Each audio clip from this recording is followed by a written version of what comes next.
ನಮಸ್ಕಾರ. ಬೆಳ್ತಂಗಡಿ ತಾಲೂಕಿನ ಅತ್ಯಂತ ಪ್ರಸಿದ್ಧ ಕ್ಷೇತ್ರ ಲೋಕನಾಡು ಲೋಕನಾಥೇಶ್ವರ ಕ್ಷೇತ್ರ. ಇಲ್ಲಿ ನಡೆಯುವಂತಹ ವರ್ಷಂಪ್ರತಿ ನಡೆಯುವಂತಹ ಸಿರಿ ಜಾತ್ರೆ ಏನಿದೆ, ನಟ್ವಲ್ ಸಿರಿ ಜಾತ್ರೆ ಅಂತ ಖ್ಯಾತಿ ಪಡೆದಿದೆ. ಯಾವ ರೀತಿ ಇಲ್ಲಿ ಸಿರಿಯನ್ನು ಆರಾಧನೆ ಮಾಡಲಾಗುತ್ತೆ, ಯಾವ ರೀತಿ ಸಿರಿಯನ್ನು ಆರಾಧನೆ ಮಾಡುವವರಿಗೆ ದರ್ಶನ ಬರುತ್ತೆ ಅನ್ನುವಂಥದ್ದು ನಾವೆಲ್ಲರೂ ಕಂಡಿದ್ದೇವೆ. ಅತ್ಯಂತ ವಿಶೇಷವಾಗಿರುವಂತಹ ಒಂದು ಜಾತ್ರಾ ಮಹೋತ್ಸವ. ಈ ಜಾತ್ರಾ ಮಹೋತ್ಸವದ ಗೌರವಾಧ್ಯಕ್ಷರಾಗಿರುವಂತಹ ರಕ್ಷೇಶ್ವರಂ ಅವರು ನಮ್ಮ ಜೊತೆಗಿದ್ದಾರೆ.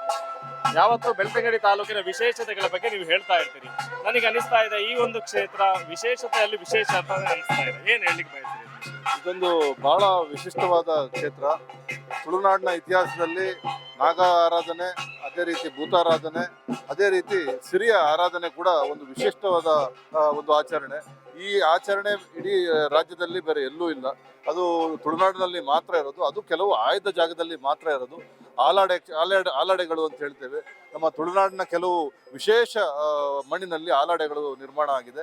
ಅಂಥ ಆಲಾಡೆ ನಮ್ಮ ಬೆಳ್ತಂಗಡಿಯಲ್ಲಿ ಇದೆ ಅಂತ ಹೇಳಿದ್ರೆ ನಮ್ಮೆಲ್ಲರಿಗೂ ಒಂದು ಬಹಳ ಹೆಮ್ಮೆಯ ವಿಚಾರ. ನಾವೇ ಭಾಗ್ಯವಂತರು ಅಂತ ಹೇಳಲಿಕ್ಕೆ ಇಷ್ಟಪಡ್ತಾ ಇದ್ದೇನೆ.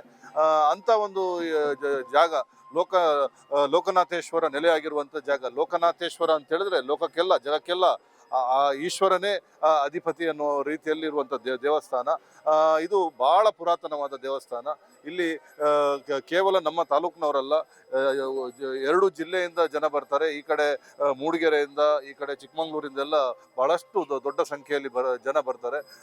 ಕನಿಷ್ಠ ಒಂದು 10,000 ಜನ ಆದರೂ ಇಲ್ಲಿ ಪ್ರತಿ ವರ್ಷ ಜಾತ್ರೆಗೆ ಸೇರುವಂಥದ್ದು ಬಹಳ ವಿಶಿಷ್ಟವಾದ ಒಂದು ಕ್ಷೇತ್ರ.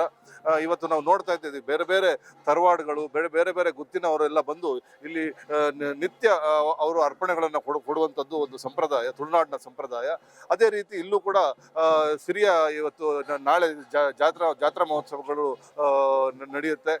ಅದ್ರ ಜೊತೆಗೆ ಚೆನ್ನೆಮಣೆ ಆಡುವಂಥ ಒಂದು ಪ್ರಕ್ರಿಯೆ ಅದು ಕೂಡ ಇಲ್ಲಿ ನಡೆಯುತ್ತೆ. ಇಲ್ಲಿ ಎಲ್ಲ ದೇವರುಗಳಿಗೆ ನೃತ್ಯ ಇದು ಏನು ಕೋಲ ಕೂಡ ನಡೆಯುತ್ತೆ. ಅದರೊಂದಿಗೆ ತುಳುನಾಡಿನ ಕೆಲವು ವಿಶೇಷತೆಗಳು ನಾಳೆ ನಡೆಯುತ್ತೆ. ಅದನ್ನ ನೋಡ್ಲಿಕ್ಕೆ ಜನ ಇಲ್ಲಿಗೆ ಬರಬೇಕು ಅಂತ ನಾನು ಕೇಳ್ಕೊಳ್ತೀನಿ. ಗೌರವಾಧ್ಯಕ್ಷರಾಗಿದ್ದೀರಿ, ಇವತ್ತಿನ ಧ್ವಜಾರೋಹಣ ಕಾರ್ಯಕ್ರಮದಲ್ಲಿ ಇದ್ದೀರಿ. ಈ ಸಂದರ್ಭದಲ್ಲಿ ಒಂದು ನಿಮ್ಮಿಂದ ಕೆಲವು ಕಾರ್ಯಗಳು ನಡೀತಾ ಇದೆ ಅನ್ನುವಂಥ ನಿಮಗೂ ಕೂಡ ಖುಷಿ. ಬೇರೆ ಬೇರೆ ಬ್ರಹ್ಮಕಲಶೋತ್ಸವದಲ್ಲೂ ಕೂಡ ಭಾಗಿಯಾಗ್ತಾ ಇದೆ. ಈ ಸಂದರ್ಭದಲ್ಲಿ ಏನು ಹೇಳಿ? ಇದು ಒಂದು ಪುಣ್ಯ, ನಮ್ಮ ಪೂರ್ವಜರ ಪುಣ್ಯ, ನಮ್ಮ ಗುರು ಹಿರಿಯರ ಮಾಡಿರುವಂಥ ಪುಣ್ಯದಿಂದ ಇದು ಲಭಿಸಿದೆ ಅಂತ ನಾನು ಹೇಳಲಿಕ್ಕೆ ಇಷ್ಟಪಡ್ತಾ ಇದ್ದೇನೆ. ಯಾಕಂತ ಹೇಳಿದ್ರೆ ದೇವಸ್ಥಾನಗಳು ಸಾಕಷ್ಟಿದೆ, ಆದರೆ ಸಿರಿ ನಮ್ಮ ತುಳುನಾಡಿನ ಮಹಿಳೆಯರ ಒಂದು ಆರಾಧ್ಯ ದೇವರು. ಮಹಿಳೆಯರ ಶೋಷಣೆ ವಿರುದ್ಧ ಎದ್ದು ನಿಂತವಳು ಸಿರಿ. ಮಹಿಳೆಯರ ಶಕ್ತಿ ಆ ಸಿರಿಯ ರೂಪದಲ್ಲಿ ನಾವು ಇಲ್ಲಿ ಪೂಜೆ ಮಾಡ್ತೇವೆ. ಬೇರೆ ಬೇರೆ ಕಡೆಯಿಂದ ಹೆಣ್ಮಕ್ಳು ಇಲ್ಲಿ ಬರ್ತಾರೆ. ಅವರಿಗೆ ಬೇಕಾಗಿರುವಂಥ ಎಲ್ಲ ವ್ಯವಸ್ಥೆಗಳನ್ನು ಇಲ್ಲಿ ಮಾಡಬೇಕಾಗುತ್ತೆ. ಅದನ್ನೆಲ್ಲ ನಮ್ಮ ತಂಡದವರು, ಈ ವ್ಯವಸ್ಥಾಪನಾ ಸಮಿತಿಯವರು ಎಲ್ಲರೂ ಸೇರಿ ಅದರ ಬಗ್ಗೆ ಚರ್ಚೆ ಮಾಡಿ ಇವತ್ತು ಎಲ್ಲ ವ್ಯವಸ್ಥೆಯನ್ನು ಮಾಡಿದ್ದೇವೆ. ನಾಳೆ ಬೆಳ್ತಂಗಡಿಯವರು ವಿಶೇಷವಾಗಿ ಇದೊಂದು ದೂರ, ಒಂದು ಕೆಲವು ಆ ಕಡೆ ಭಾಗದವರಿಗೆ ಇದು ದೂರ ಆಗಿರೋದ್ರಿಂದ ಎಷ್ಟೋ ಜನ ಇದನ್ನು ನೋಡಿಲ್ಲ. ಅವರೆಲ್ಲರೂ ಬಂದು ಇದನ್ನು ನೋಡಬೇಕು. ಇಲ್ಲಿ ನಡೆಯುವಂಥ ಈ ಹಬ್ಬಗ ದಾರಗ ಅವರ ಚೆನ್ನೆಮಣೆಯ ಒಂದು ಆಟ, ಅದಾದ ನಂತರ ಐವರು ಸಿರಿ ಅಂತ ನಾವು ಏನು ಕರಿತೀವಿ, ಕುಮಾರ ಅಂತ ಏನು ಕರಿತೀವಿ, ಅವರೆಲ್ಲರ ದರ್ಶನ ಸೇವೆ ಇಲ್ಲಿ ನಡೆಯುತ್ತೆ. ಅದನ್ನೆಲ್ಲ ನೋಡಲಿಕ್ಕೆ ಜನರು ಬರಬೇಕು ಅಂತ ಕೇಳ್ಕೊಳ್ತೀನಿ.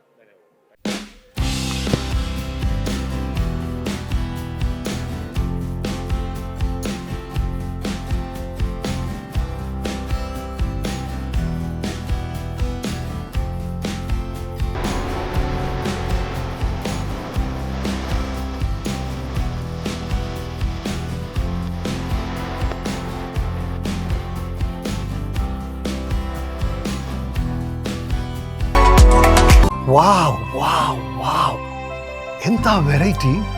ಎಷ್ಟು ಬ್ಯೂಟಿಫುಲ್ ಆಗಿದೆ ಡಿಸೈನ್ಸ್. ಸದಾ ಸಂತೋಷಕ್ಕಾಗಿ ಬನ್ನಿ ಉಳಿಯಕ್ಕೆ.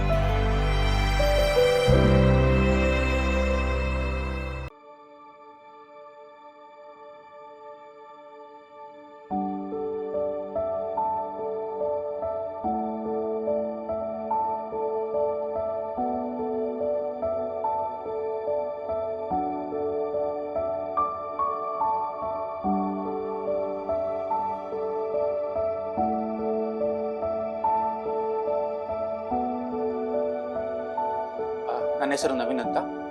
ಆ್ಯಕ್ಚುಲಿ ನಮಗೆ ಈಗ ಹೆಣ್ಣು ಮಗು ಆಗಿದೆ. ತುಂಬ ಖುಷಿ ಆಗ್ತಾಯಿದೆ. ಹಾಸ್ಪಿಟಲ್ ಫೆಸಿಲಿಟೀಸ್ ಮತ್ತು ಇಲ್ಲಿದ್ದ ಸ್ಟಾಫ್, ಡಾಕ್ಟರ್ಸ್ ಸ್ವಚ್ಛ ಪೂರ ಬಾರಿ ಶೋಕುಡು ಸ್ವಚ್ಛತೆ ಪೂರ ಕ್ಲೀನ್ ಎಲ್ಲ. ಮುಖ್ಯವಾಗಿ ಕಾವಂದರ ಕನಸು ಇದು. ಏನೊಂದು ಒಳ್ಳೆ ಆಸ್ಪತ್ರೆ ಉಜಿರೆಯಲ್ಲಿ ಬೇಕು.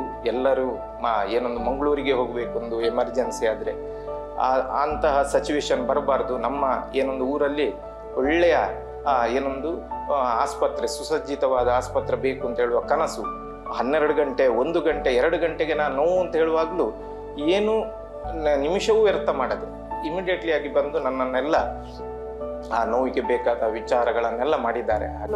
ಪಾರ್ಶ್ವಕಡೆ ಭೂಪೇರು ಡಾಕ್ಟರ್ ಸ್ವರ್ಣಲತಾ ಡಾಕ್ಟರ್ ಎಂಕ್ಲ ಅದಕ್ಕ ಬೊಕ್ಕ ಬಾಲೆ ಒಂಚೂರು ತೊಂದರೆ ಉಂಡು ಇತ್ತೆ ನೆಟ್ ಐಶ್ವರ್ಯ ಬಾಲೆ ಅಣ್ಣೆಲ್ಲ ಬಾರ್ಲ ಆ ಕಡೆ ಹೂ ಒಂದುಲ್ಲೇರು ಖುಷಿ ಅನ್ನೆಗ್ಲೇ ಮೂರು ಬಾರಿ